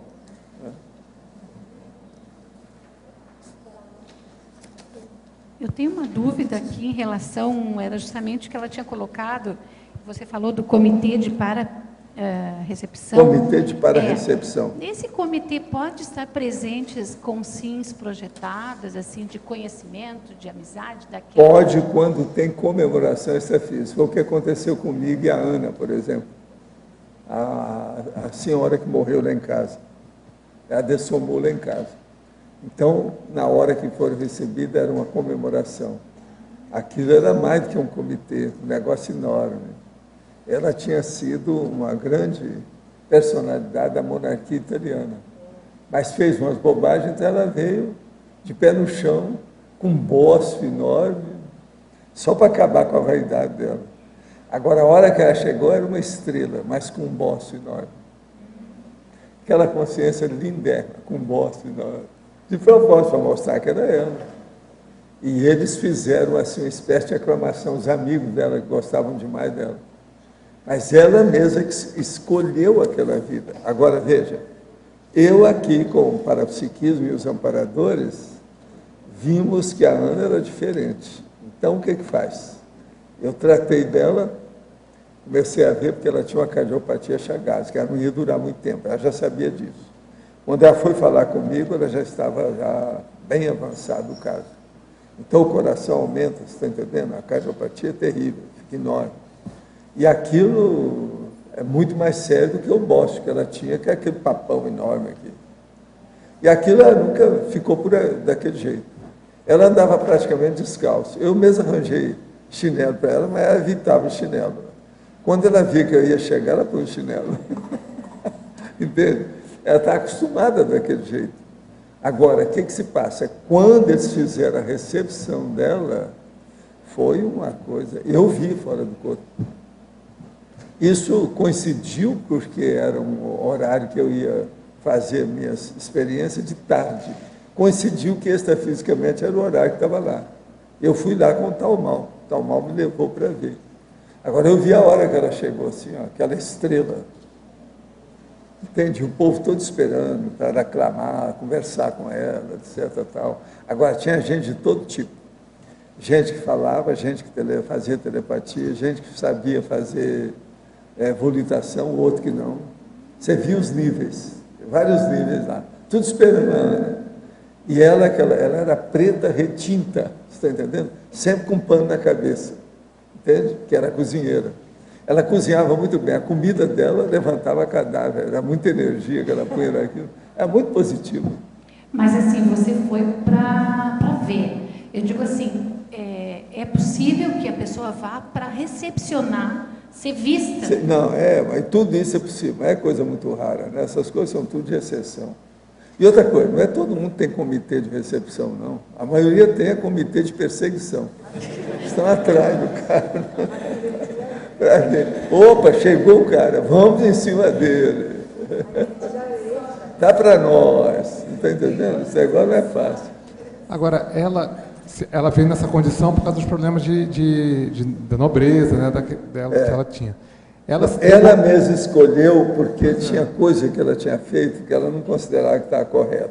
Entendi. Aquilo, então, mexia na consciência dela. Ela, então, veio com essa vida desse jeito. Ela ajudou muita gente, a vida inteira dela, como Ana. Entende? Mas ela se adaptou logo a isso, na infância ou depois de adulto? Chegou a se debater muito com isso? Segundo ela não reclamava de ninguém, ela não se queixava de nada. A dona era uma fera. Agora, você veja, ela apareceu no meu consultório, eu olhei assim pelo problema dela e comecei a entrar na história. Aí vieram os amparadores e me mostraram mais ainda. Aí eu falei assim, eu vou melhorar, você ainda vai viver uma boa temporada, porque os caras já tinham falado que ela ia durar alguns meses. Ela durou muito tempo conosco. Agora, o que se passa? Devido ao problema dela melhorar, ela falou assim, não, eu quero então trabalhar com o senhor, eu vou dedicar o resto da minha vida ao senhor. Foi assim que aconteceu. Então, eu falei assim, então, você vai fazer a nossa comida, vamos ver como é que está a sua casa. Aí eu comecei a ver a vida dela toda, cuidar do filho, cuidar do brinquinho, que era o cachorro dela. E outra coisa, porque o marido já tinha deixado ela com aquele bócio. O papo dela era do tamanho da cabeça. Ela tinha duas cabeças, uma aqui e outra aqui. Entende? Mas agora, era muito boa. Ela fora de série. Agora, o Chico adorava. Minha mãe também demais. Agora, o que é que se passa? Quando eu saí do corpo e fui vê-la, eu voltava para o corpo, o Chico, a minha mãe, queria sempre saber o que aconteceu, o que eu vi. Porque sabia que eu estava fazendo a projeção. Então, lá em casa, eu comecei a falar, os dois começaram a chorar na minha frente. Eu falei assim, eu não vou falar mais nada agora de projeção, porque eu não quero ver você chorando na minha frente, porque eu não gosto disso. Choro não é comigo. Aí eu falei, não, mas não tem nada. Aí o povo limpando os olhos. O Chico, então, falou, não, eu estou com saudade da Ana. Mas os filhos dela, os familiares dela, também eram envolvidos com monarquia também, e também vieram na condição mais... Sim, mas o filho dela, o mais sério, a gente ajudou. Mais tarde, eu estava no Instituto em São Paulo, ele apareceu lá para mim. Então eu perguntei para ele, como é que está a sua vida? Não, estou tudo entrosado, tenho emprego, estou trabalhando, estudando. Ele estava muito bem encaminhado. Estava muito bem o rapaz. Isso foi anos depois que aconteceu. Mas ele tinha passado recente monárquico? Ou não? Ele eu não sei bem da história não, mas o rapaz é bom, é bem equilibrado. É tanto que ele se ajustou logo. E o cachorrinho lá, o Brinquinho, que era o nome que tinha, o cachorrinho dela, tipo Lulu, grandão, esse estava conosco, ele viveu lá. Na comunhão lá com a turma, com o Chico, comigo, durante muito tempo. Era o cachorrinho dela. A gente fez o que pôde. Mas agora é engraçado, né? Se a gente for falar a verdade, nós recebemos mais do que demos para a Ana. Entendeu? A gente está pensando que a gente estava assistindo ela que estava assistindo a gente. Isso é um negócio brabo, sério, que a gente precisa pensar. E outra coisa, andando descalça, praticamente analfabeto, com aquele papo, um pano na cabeça. Isso é impressionante. Pensem bem, o caso dela, o Chico fala assim, isso é uma lição para nós todos. Por isso que eles queriam saber tudo, o que é que eu tinha visto extrafisicamente. Mas, quando ela estava viva, o senhor abriu o jogo de tudo para ela, não? Ela já sabia, porque quando ela veio, já tinha colega meu que falou que ela ia durar pouco tempo. Então, por isso que ela foi atrás de mim. Eles achavam que ela ia chegar, até o fim do ano ia morrer. Porque o coração estava entregue às baratas. Agora, o que eu fiz? Comecei a trabalhar com arco voltaico, trabalhar com ela, ver alguma coisa, se podia dar algum remédio, alguma coisa. A cardiopatia chagásica, entende? Avançada, sem tratamento antes. Então, o coração se deformou todo. Agora, o processo do bócio dela deve ter piorado, cada tiroide, né? Aquele negócio todo ainda piorou mais. Então, a situação dela era precária. Mas eu virei para ela e falei assim, não, você vai então, se você vai quer trabalhar, quer ficar com a gente, ok, até você morrer você vai ficar aqui. Ela falou assim, ó, eu quero morrer trabalhando. Quero também não podia outra coisa. Gente, ela era praticamente analfabeta. Agora, ela falava bem, expunha as coisas com calma, tinha muita lógica, você via o nível de lucidez da pessoa, entendeu? Analfabeta. Mas sabia o que queria, fazia as coisas tudo correta. Ela era fora de série. Fora de série. Todo mundo que conhecia a Ana com mais calma ficava assim, até assustado com ela. Entendeu? Pelo jeito dela. E características de nobreza dela tinha o quê? No tratar? Ela foi condessa. Agora, junto com um cara, que foi o marido dela, que eu não sei quem foi, eu uma vez perguntei para ela, o que você acha, Ana, desse seu marido que fugiu, que deixou você? Porque o marido deixou ela com filho e tudo, filho e o cachorro. Entende? Foi embora, sumiu na vida. Ela falou assim, ele não deve ter sido boa coisa não, doutor. Só falou isso. Ele não deve ter sido coisa boa, não. É muito engraçada a história. Era muito ponderada, muito inteligente. É que não teve oportunidade, só fazendo as coisas para sobreviver. E ela já chegou daquele jeito, entende? Agora, ela cozinhava muito bem. Então, a gente arranjou aquela dieta nossa lá, do jeito que era, do Chico, minha. A minha mãe, às vezes, estava também junto com a história, lá em casa e tal. Ela saía bem da história, muito bem. E ela, né, quando era condessa, ela tinha uma tendência para estudo, para intelectualidade, ou também não? Ela parece que era super culta e poliglota, pelo que eu vi. Agora, a turma que recebeu a ela era gente fora de série, todo mundo devia favor para ela. Por isso que o povo estava lá, tudo ex-assistido dela. E outra coisa, não era só na vida dela de Ana, não, é das vidas anteriores dela, inclusive quando ela foi condessa. Mas mesmo assim, ela achou que naquela condição ela não tinha agido direito em algumas coisas. Ela quis, entende? Fazer a remissão total da situação dela. Agora, depois disso, eu não sei o que é que fizeram com ela e para onde ela foi. Eu não vi mais, não. Professor, o senhor falou que o Chico Xavier, ele não tem projeção, não tinha projeção lúcida, então. Não. Que fenômenos que ele tinha mais? O fenômeno dele maior mesmo era psicografado. Isso ele tinha. Então, nisso ele era bom. E ele tinha também os processos de receber certas intuições que o Emmanuel dava para ele. Ele tinha aquilo bem nítido. Isso eu tive muita experiência, porque eu notava o que o Emmanuel estava pensando, e a pouco ele refletia lá. Provavelmente... Então, antes do Emmanuel, você está entendendo? Eu pegava a coisa do Emmanuel. E ele depois mostrava aquela realidade. Como é que ele sabia? Quer dizer, ele era bom nisso. Mas o mais ele não tinha.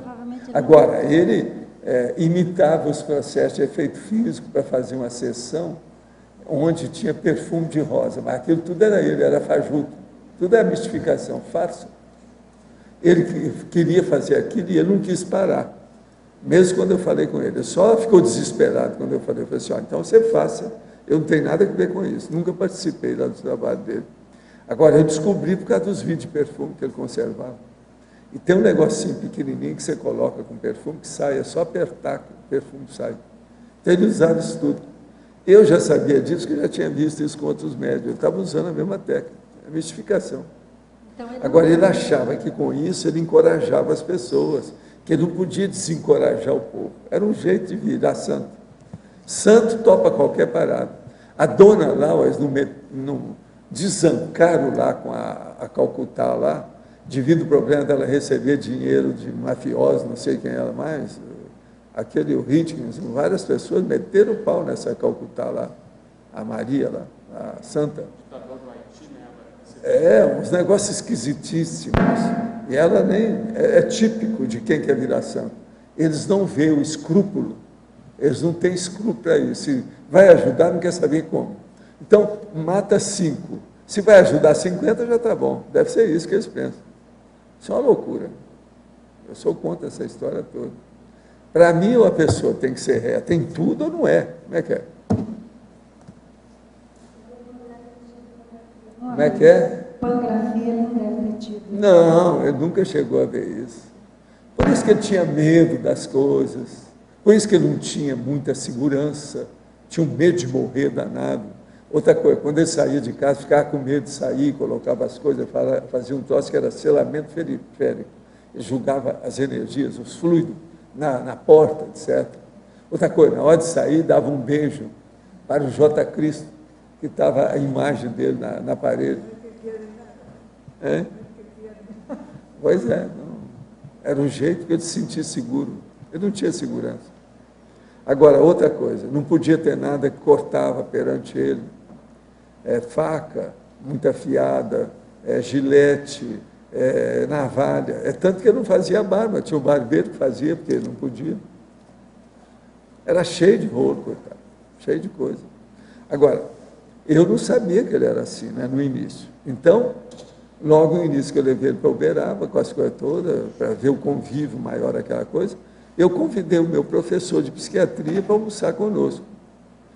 Logo em seguida, depois, naquele dia, eu vi os negócios ao alcance e falei, eu não posso trazer o Valado aí. Porque se ele vê que o cara é doido, como é que fica a situação? Nunca mais eu convidei ele para almoçar nem jantar comigo em casa. Nunca mais. Não deu. Entende? Fiquei quieto na minha. Falei assim, agora preciso ter cuidado. Agora, qualquer um que fosse lá e tivesse mais contato no íntimo com o passar do tempo, ia ver essas inseguranças dele, violento. Muito sério. Que era um processo mesmo, aí psicopático. O Chico era uma personalidade psicopática. Sem dúvida. Mas agora bom, dedicado, então a gente tinha que dar. Eu era uma espécie de para-raio e para-choque, para ajudar tudo que eu podia. Escuta, eu espero agora o 35º e o 3.500. Tá certo? Os nossos comerciais. Obrigada. Lembramos o aviso que o professor Valdo falou no início da tertúlia, que devido à necessidade de organização e limpeza, o tertuliário permanecerá fechado diariamente até às 9 horas, sendo que às quartas-feiras abrirá às 9h30, portanto, as atividades da mini-tertúlia iniciarão nestes horários a partir de amanhã. E sábado permanecerá aberto a partir das 8 com o Círculo Mental Somático. As pontuações da tertúlia de hoje foram 54 assinaturas no livro de presença, 21 perguntas presenciais e 16 perguntas respondidas online. Hoje temos 4 recados. Otto e Marta, Poliglotismo Parapsíquico, Roberto, Fundamentos da Conviviologia, Marta, Segundo Simpósio da Proexologia, Albert, Conscienciograma sem drama. Boa tarde, gostaríamos de convidar os tertulianos e os teletertulianos para o curso Poliglotismo Parapsíquico. A ideia desse curso é entender como utilizar as línguas estrangeiras em favor do autodesenvolvimento parapsíquico. Ele dura o dia inteiro, de manhã vamos falar do parapsiquismo no aprendizado de idiomas, à tarde vamos falar do parapsiquismo no exercício do poliglotismo, vamos trabalhar também com abertismo consciencial, com o universalismo e com o alto portfólio linguístico dos participantes do curso. Então, vamos reforçando o convite, estão todos aí convidados, e agora vou passar para a Marta para dar maiores informações. O curso será realizado na sede da CIP no Discernimento, no dia 26 de agosto. Inscrições na sede da CIP a partir das 15 horas. Maiores informações pelos telefones 45 40 53 98 18, 45 21 02 14 21. Obrigada. Pessoal, vim reforçar o convite para um curso inédito realizado aqui no CAEC, que será na próxima semana, né, 24, 25 e 26 de agosto. Trata-se do Fundamentos da Conviviologia, onde a gente vai trabalhar todo o espectro da rede de relações da Consim. Então, desde da botânica, da zoologia, então com os subhumanos, da pessoa consigo mesmo, da pessoa com o duplista, né, a relação duplista dela, a rede social que ela tem na família, no trabalho, até chegar também na rede parasocial, ou seja, a relação com as consciex, o amparo. Então, toda a relação, a rede de relação que a pessoa desenvolve ao longo da vida, a gente vai estar trabalhando nesse curso.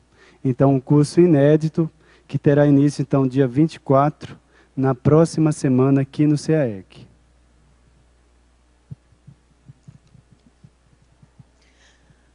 Boa tarde a todos. Nós queremos renovar o convite para o 2º simpósio de proexologia. Esse evento irá acontecer aqui em Foz do Iguaçu, nos dias 20 e 21 de outubro.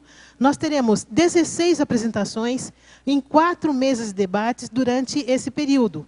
Dentre as apresentações, nós teremos a antivitrimologia e proex, com o professor Carlos Odoni, e também a rede interassistencial, relato de projeção assistida educativa, com a professora Cecília Roma.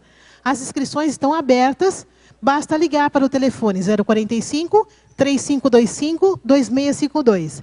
Repetindo o telefone 045 3525 2652. Obrigada e até logo. Pessoal, boa tarde. Em nome da Conscius, nós estamos convidando a todos a participarem do curso Conscienciograma Sem Drama, que é um curso 100% à distância. Ele foi criado para atender às solicitações das pessoas que não moram em Foz do Iguaçu, mas desejavam preencher e responder as questões do Conscienciograma. Ele é 100% à distância, as aulas começam dia 2 de setembro, daqui a uns 15 dias.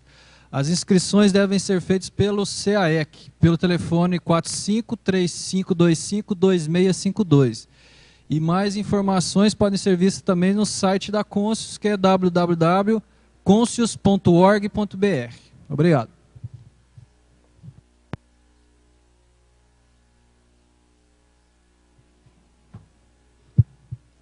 O verbete da manhã é Murismo, especialidade Murismologia. Autora, a professora Fátima Silveira. Obrigada e boa tarde a todos.